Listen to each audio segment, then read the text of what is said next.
हमने विभाजित किए हुए हैं। कक्षा 1 से 3 तक का एग्जाम एक दिन होगा, कक्षा 4 से 8 तक का एग्जाम एक दिन होगा। ये हमने इसलिए किया हुआ है क्योंकि कक्षा 1 से 3 का जो एग्जाम है वो टीचर असिस्टेड मोड में किया जाएगा, जिसमें टीचर बच्चे को अपने पास बुलाकर प्रश्न पत्र के क्वेश्चंस पूछेगा और उसके आंसर्स ओएमआर शीट पर मार्क करेगा। कक्षा 4 से 8 का जो एग्जाम है वो बच्चे खुद देंगे और उसके लिए हमने एक दूसरा दिन रखा हुआ है।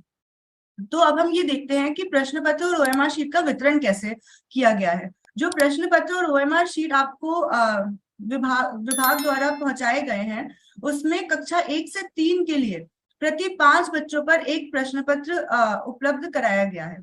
जिसका मतलब है कि आप जब बच्चों को अपने पास बुलाएंगे तो आप उनको ये बोलेंगे कि अगर उन्हें कोई भी क्वेश्चन सॉल्व करना है, कोई भी मैथ का क्वेश्चन है, तो वो अपनी रफ कॉपी लेकर आए।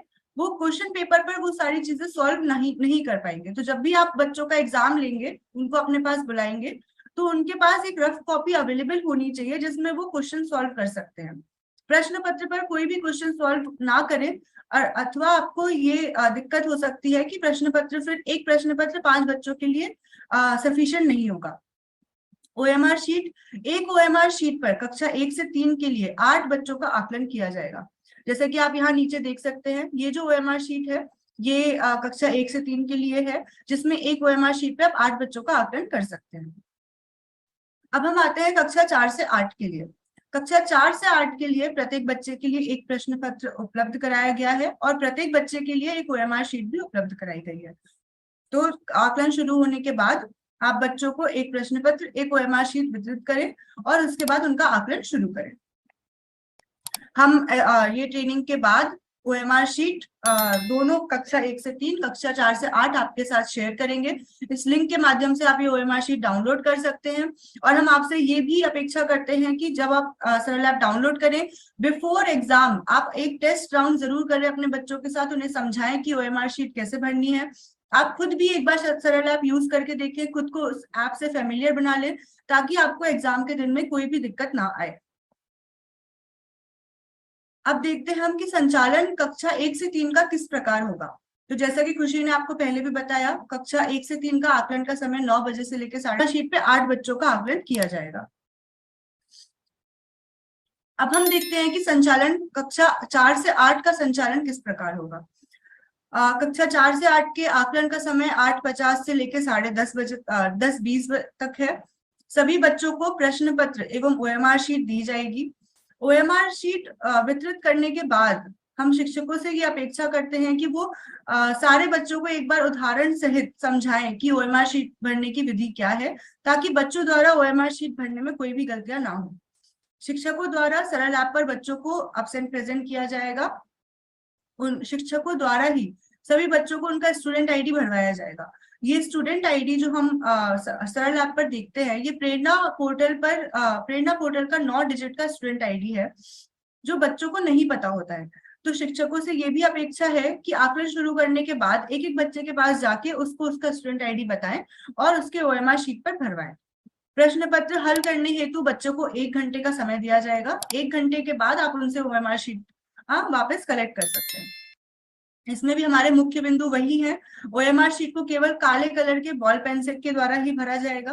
प्रश्न पत्र में जितने प्रश्न हैं उतने ही गोले ओएमआर शीट पर भरें, उसके अतिरिक्त सारे गोलों को खाली छोड़ दें। असेसमेंट के उपरांत ओएमआर शीट जमा करने के बाद आपके पास 2 घंटे का समय रहेगा, जिसके अंदर आप सारे शीट्स को स्कैन करके सबमिट कर सकते हैं सरल ऐप पर। मैं इसको एक बार फिर से रिपीट कर देती हूँ। कक्षा 4 से 8 का आकलन का समय 8:50 से 10:20 होगा। सभी बच्चों को प्रश्न पत्र एवं ओएमआर शीट वितरित करें। सभी बच्चों को ओएमआर शीट भरने के तरीके के बारे में उदाहरण सहित समझाएं। शिक्षकों द्वारा सरल ऐप पर बच्चों को एब्सेंट प्रेजेंट चिन्हित किया जाएगा। शिक्षकों द्वारा ही सभी बच्चों को उनका स्टूडेंट आईडी भरवाया जाएगा। एंड प्रश्न पत्र हल करने हेतु बच्चे के पास 1 घंटे का समय होगा। 1 घंटे के बाद आप उनसे ओएमआर शीट जमा करके स्कैनिंग कंप्लीट करके सरल ऐप पर सबमिट करें।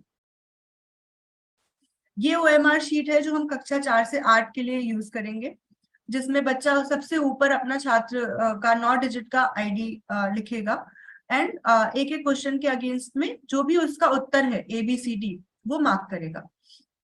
बच्चों को ये जरूर बताएं कि आसपास ओएमआर शीट के आसपास कुछ भी ना लिखें, ओएमआर शीट को फाड़े ना, पंचर ना करें, सिर्फ स्टूडेंट आईडी और उनके जो भी आंसर जो उन्हें लगता है कि करेक्ट आंसर है वो ओएमआर शीट पर फिल करें। अब हम देखते हैं कि बच्चों को एब्सेंट प्रेजेंट करने की प्रक्रिया क्या है। जैसा कि ये मैं पहले भी बता चुकी हूँ, आप सरल ऐप पर लॉगिन करिए, आपका मोबाइल नंबर डालिए, असेसमेंट आइकॉन सिलेक्ट करिए, आपके क्लास के डिटेल्स सिलेक्ट करिए, प्रेरणा पोर्टल में रजिस्टर्ड मोबाइल नंबर से आप लॉगिन करेंगे। सिलेक्ट क्लास डिटेल सिलेक्ट करने के बाद आप सबमिट करेंगे। सबमिट करने के बाद आपके पास मार्क अटेंडेंस स्क्रीन आएगा। इसी स्क्रीन पर आपको प्रेरणा पोर्टल पे दिया हुआ स्टूडेंट आईडी स्टूडेंट के नाम के नीचे दिखाई देगा और उसके बगल में एक ही ग्रीन कलर का टॉगल दिखाई देगा जिसमें ऑलरेडी प्रेजेंट दिखाई देगा, जिसका मतलब है कि बाय डिफॉल्ट सारे बच्चे जो भी इस सूची में दिख रहे हैं वो प्रेजेंट है।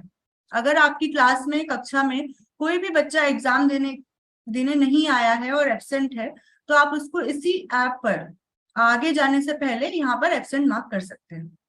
इस टॉगल को जब आप लेफ्ट में करेंगे या क्लिक करेंगे तो बच्चा अपने आप एब्सेंट मार्क हो जाएगा। तो सभी छात्र छात्राओं की सूची को देखते हुए क्रम के अनुसार आप बच्चों को क्लास में बिठाएं और बच्चों को एब्सेंट ऐप में चिन्हित करें। इसके पश्चात आप असेसमेंट की प्रक्रिया शुरू कर सकते हैं। कक्षा 1 से 3 में टीचर असिस्टेड मोड में, कक्षा 4 से 8 में सारे बच्चों को उनका ओएमआर शीट और प्रश्न पत्र वितरित करके स्टूडेंट असेसमेंट और आकलन की प्रक्रिया शुरू करवाए।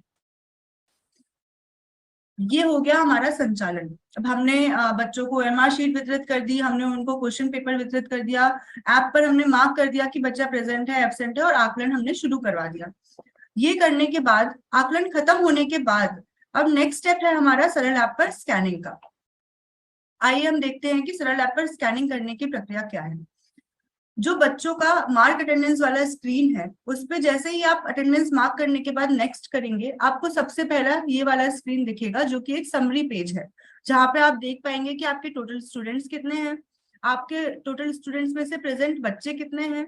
उसके बाद फिर ये दो जो इन्फॉर्मेशन है इसमें आपको बताया जा रहा है कि आपने कितने स्कैन कर लिए हैं बट सबमिट नहीं किए हैं, एंड टोटल आपके कितने स्कैन सबमिट हो गए हैं। नीचे जो आपको ये बड़ा सा आइकॉन दिख रहा है क्लिक हियर टू स्कैन, इस पे क्लिक करके आप स्कैन कर सकते हैं। जैसे ही आप इस पे क्लिक करेंगे वैसे ही आपको ये परमिशन का पॉपअप आएगा जिसका है जो है कि आप ऐप को ये परमिशन दे रहे हैं कि वो आपका कैमरा यूज कर सके। तो आप यहाँ पर इसमें व्हाइल यूजिंग द ऐप वाला जो ऑप्शन है उसको क्लिक करके कैमरे को परमिशन दीजिए। जैसे ही आप कैमरे को परमिशन देंगे आपका कैमरा ओपन होगा, आप ओएमआर शीट के ऊपर कैमरे को रखें और जैसा कि आपको दिख रहा है इस इमेज में, और इमेज को कैप्चर करें। सफल स्कैनिंग होने पर layout is captured, processing the result सूचना आपको दिखेगी। अब इसमें आपको थोड़ा सा स्कैनिंग के टाइम पे ये ध्यान रखना है कि आप स्कैनिंग सही रोशनी वाले कमरे में करें। एक बार में आपको एक ओएमआर शीट ही स्कैन करनी है। आपकी टेबल पर ओएमआर शीट के ऊपर बहुत सारे ओएमआर शीट्स या आसपास बहुत सारा पेन, पेपर, कागज ये सब नहीं होना चाहिए। ओएमआर शीट ही आपके कैमरे पर दिखनी चाहिए। एक ओएमआर शीट रखें, कैमरे को उसके ऊपर 2 फीट की ऊंचाई पर, करीब 2 फीट की ऊंचाई तक पकड़े। सारे गोले ओएमआर शीट पूरा आपके कैमरे में दिखना चाहिए, एंड जैसे ही आप उसको सही डिस्टेंस पर ओएमआर शीट से पकड़ेंगे वैसे ही तुरंत आपको ओएमआर शीट कैप्चर होके आपके पास रिजल्ट आ जाएगा। ये स्कैनिंग करने के बाद, स्कैनिंग सफल होने के बाद जैसा कि आप स्क्रीन पे देख रहे हैं, आपको बच्चे का स्टूडेंट आईडी, बच्चे का नाम और उसके द्वारा दिए गए सारे उत्तर ओएमआर शीट पर दिखेंगे। ये उत्तर एक बार आप चेक कर लें ओएमआर शीट से, और चेक करने के बाद इसको सेव करें। अगर वैसे हमारे ऐप का एक्यूरेसी अब हमने बहुत ज्यादा इंप्रूव कर दिया है, बट स्टिल अगर कोई दिक्कत आती है, स्टूडेंट आईडी में कोई नंबर अगर आपने गलत पढ़ लिया है या कोई उत्तर गलत पढ़ लिया है तो आप इसको मैन्युअली एडिट कर सकते हैं। ये करने के बाद आप इसको सेव करिए। सेव करने के बाद आप यहाँ पे जो आपका फिर से समरी स्क्रीन पर वापस आ जाएंगे। सक्सेसफुल स्कैन होने के बाद आप रिव्यू स्कैन बटन से स्कैन किया हुआ डेटा फिर से दोबारा देख सकते हैं। यहाँ पर आपने क्लिक किया, उसके बाद आपको दिख जाएगा कि आपने इस बच्चे को स्कैन किया हुआ है। अपलोडेड डेटा देखने के लिए आप रिव्यू बटन पर क्लिक करें। रिव्यू बटन पर क्लिक करने के बाद आपको अपलोडेड डेटा दिखेगा। अपलोडेड डेटा देखने के बाद, संतुष्ट होने के बाद आप उस सबमिट ऑल बटन से उसको सबमिट कर सकते हैं। अब इसमें मैं आपको ये बताना चाहती हूँ कि जब आप कोई भी ओएमआर शीट स्कैन करते हैं तो वो ओएमआर शीट स्कैन होने के बाद आपके लोकल डिवाइस मेमोरी में सेव होता है। ये फंक्शनैलिटी हमने इसलिए दिया है क्योंकि हमें पता है कि बहुत सारे रिमोट लोकेशंस में इंटरनेट नहीं अवेलेबल है। तो आप ये जो पूरा प्रक्रिया है स्कैन करने का और अपने मोबाइल में सेव करने का, ये बिना इंटरनेट के भी कर सकते हैं। ये पूरा ऑफलाइन फंक्शनैलिटी है। आपने ओएमआर शीट स्कैन किया, सेव किया, आपके लोकल डिवाइस में सेव हो जाएगा। जब तक आपके लोकल डिवाइस में ओएमआर शीट है तब तक आप रिव्यू स्कैन पर जाकर वो ओएमआर शीट देख सकते हैं। और अगर आपको लगता है कि कोई त्रुटि है, कोई गलती से हमने ओएमआर शीट सेव कर लिया है जिसमें करेक्ट आंसर्स नहीं है, तो आप उसको दोबारा रीस्कैन भी कर सकते हैं, तो वो ओवरराइट हो जाएगा। बट सबमिट ऑल स्कैन्स करने के लिए आपके पास इंटरनेट अवेलेबिलिटी होना जरूरी है। सबमिट ऑल स्कैन्स करने का मतलब है कि आप आपके मोबाइल में जितने भी स्कैन्स हैं उसको बैकएंड पर पुश कर रहे हैं, फिर वो आपके मोबाइल से जाकर स्टेट का जो बैकएंड है वहां पर वो सारे ओएमआर शीट का डेटा चला जाएगा। तो सबमिट ऑल स्कैन्स करने के बाद आप रिव्यू स्कैन्स में नहीं देख पाएंगे कि आपने कौन कौन से बच्चे सबमिट कर दिए हैं, लेकिन आप यहाँ पर टोटल स्कैन सबमिटेड में वो नंबर देख पाएंगे कि आपने कितने स्कैन सबमिट कर दिए हैं।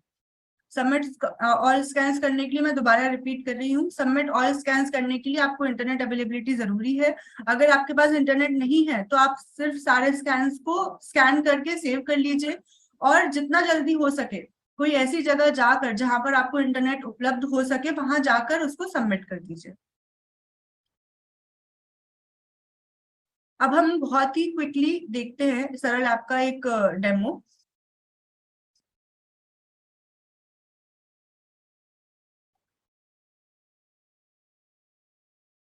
जैसा कि आप देख पा रहे हैं, असेसमेंट सिलेक्ट किया हमने, उसके बाद हमने क्लास सिलेक्ट किया, क्लास सिलेक्ट करने के बाद सब्जेक्ट सिलेक्ट करके नेक्स्ट किया।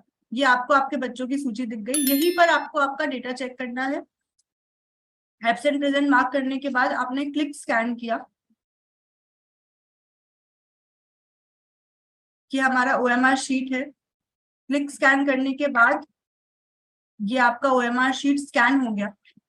स्कैन होने के बाद आपको दिखेगा कि आपके कौन से आंसर्स है। जैसा कि आप यहाँ पर देख पा रहे हैं, यहाँ पर उसने एक नंबर गलत स्कैन किया है, जो कि 1 स्कैन किया गया है, बट ओएमआर शीट पर 7 नंबर लिखा हुआ था। तो जैसे ही आप उसको करेक्ट करेंगे आपके बच्चे का नाम आ जाएगा। उसके बाद फिर आप आपके ऑप्शंस एक बार चेक करें और उसको सेव करें। सेव करने के बाद आप उसको रिव्यू बटन से रिव्यू कर सकते हैं। रिव्यू करने के बाद सबमिट ऑल स्कैन पर क्लिक कर उसको सबमिट करें। ये हमारा एंटायर प्रोसेस है सरल ऐप के थ्रू असेसमेंट करवाने का।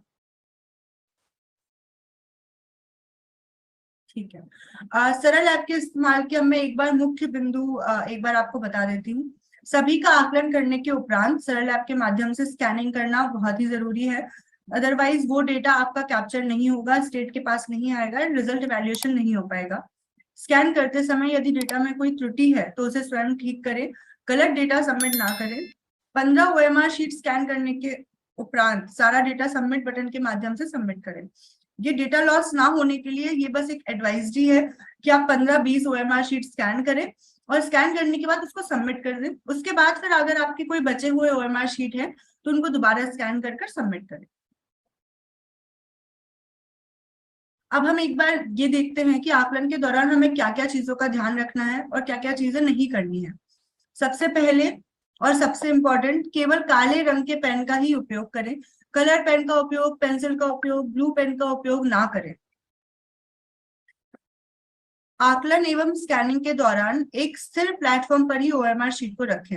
उसको पैर के ऊपर रखकर, कहीं और रखकर, जमीन पर भी रख सकते हैं, बट स्थिर प्लेटफॉर्म होना चाहिए और सीधा प्लेटफॉर्म होना चाहिए जहां पर आप ओएमआर शीट को रखकर भर रहे हैं। ओएमआर के जो गोले हैं उनको पूरी तरीके से भरे, गोलों को आधा अधूरा ना भरे, गोलों पर क्रॉस ना लगाएं। और बच्चों को आप ये पहले से बहुत ही स्पेसिफिक इंस्ट्रक्शंस दे दीजिए कि एक ही गोला वो भर सकते हैं। इसलिए जब वो एकदम श्योर हो जाए कि उनका आंसर कौन सा है तभी वो गोले पर काले कलर से गोले को भरे। केवल मानकीकृत संख्याएं ही लिखें। टेढ़े मेढ़े लेटर्स, थोड़े से डेकोरेटिव लेटर्स ना लिखें। बहुत ही सिंपल तरीके में जो भी हमारे नंबर्स हैं, जब हम अपना स्टूडेंट आईडी भरे तो बहुत ही सिंपल तरीके में नंबर्स को लिखें। ओएमआर शीट को नुकसान ना पहुंचाएं या पंचर ना करें। स्कैन करने के लिए लैंडस्केप मोड में फोन को रखें। पोर्ट्रेट मोड में फोन रखकर आप स्कैन नहीं कर पाएंगे। हमारे ओएमआर शीट का जो लेआउट है वो लैंडस्केप है, इसलिए आपको फोन को भी लैंडस्केप मोड में ही रखना पड़ेगा। फोन को सीधे ओएमआर शीट के ऊपर रखें, फोन को आड़े टेढ़े तरीके से ना रखें। ये एडवाइजरी ही है कि आप ओएमआर शीट को एक टेबल पर रखें और खड़े होकर स्कैनिंग करें। फोन जितना ऊपर होगा, करीबन 2 फीट की ऊंचाई पर अगर फोन होगा तो आपका स्कैन बहुत ही आसानी से, बहुत ही जल्दी से हो जाएगा।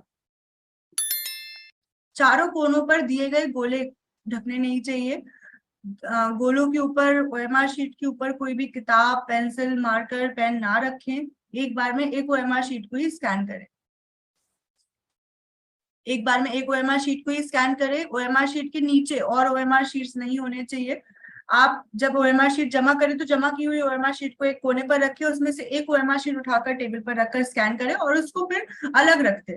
ये प्रोसेस करके आप सारे शीट्स को स्कैन कर सकते हैं और इसमें आपको कोई कंफ्यूजन भी नहीं होगा कि कौन से शीट मैंने स्कैन कर लिए हैं, कौन से बच्चे का स्कैन हो गया है, कौन से बच्चे का नहीं हुआ है।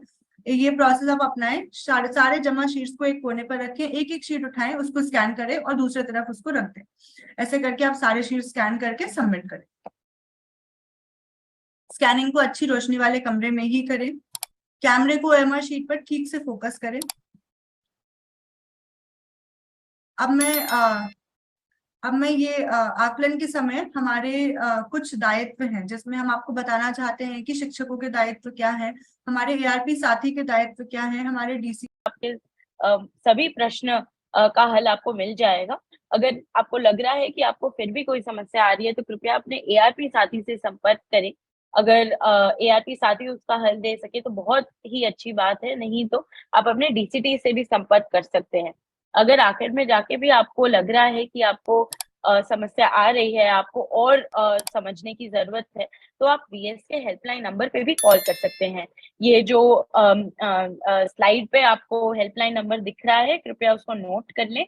उसके अलावा ये प्रेजेंटेशन भी आपके साथ साझा की जाएंगी, उससे आप नोट करके वीएस के हेल्पलाइन नंबर को कॉल कर सकते हैं। बट कृपया ध्यान रहे कि सबसे पहले अपने एआरपी एवं डीसीटी से संपर्क करें, क्योंकि मोस्टली आपके सारी समस्याओं का सुझाव उनके पास आपको मिल जाएगा, ताकि वीएस के हेल्पलाइन नंबर हम बहुत अच्छी तरह से उपयोग कर सकें। आगे चलते हैं और देखते हैं कि कुछ प्रमुख दिन क्या होंगे, डेट्स क्या होंगे। जैसा कि मेंशन किया गया, सबसे पहले 8 सितंबर तक जी अब जरूर ध्यान रखिएगा कि सरल ऐप पे डेटा जांच कर लें। अगर कोई त्रुटि